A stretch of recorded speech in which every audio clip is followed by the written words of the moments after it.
Major League Baseball Hall of Fame voting appears to be somewhat of a sham. I know that you have a... I don't think it's a sham. You do not think it's a sham? No. Really? No. Okay, so we'll get into that in a moment. Dan Le Batard gave his ballot to Deadspin, and I'm sure that you've heard about this. And basically his quote was, "I'm not sure what kind of trouble this is going to bring me. I imagine I'll probably have my vote stripped, but I don't want to be a part of the present climate without reform anyway. Given that climate, doing this has more impact than my next 20 years of votes, as sanctuary bars the Hall of Fame door on the steroid guys, because in a climate without reform, my next 20 years of votes will be counted but not actually heard. At least this gets it heard, for better or for worse." Before I get to you for just 1 second, Dan Le Batard and Deadspin teamed up. Deadspin wanted to buy a Hall of Fame vote. They did. It was revealed to be Dan Le Batard's. The money that he got is going straight to charity. It's not going to him. And they had the audience decide who they believe should be in. I didn't think it went to charity either, but he didn't sell it. He didn't profit from it in any way. No, I'm saying whatever he would have received, they said is going to charity.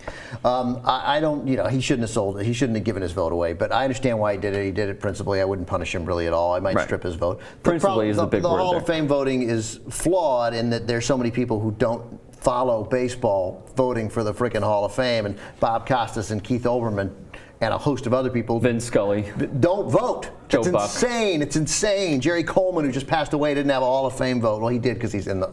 No, he's not. No, he's not. So Jerry Coleman didn't have a vote, so that's crazy. You got to write for 10 years. You got to write about the game for 10 years, and then after that, if you wanted to go into the wine and cheese selling business, after 10 years, you still have your vote. And you should be able to put more than 10 guys on the ballot, because in this year, I'm starting to think they should just put the steroid guys in the Hall of Fame. Obviously, Greg Maddux, Frank Thomas, and Tom Glavine were elected to the Hall of Fame as well. And then Mike Piazza and Jeff Bagwell didn't, because they're tainted with the steroid brush and Frank Thomas isn't.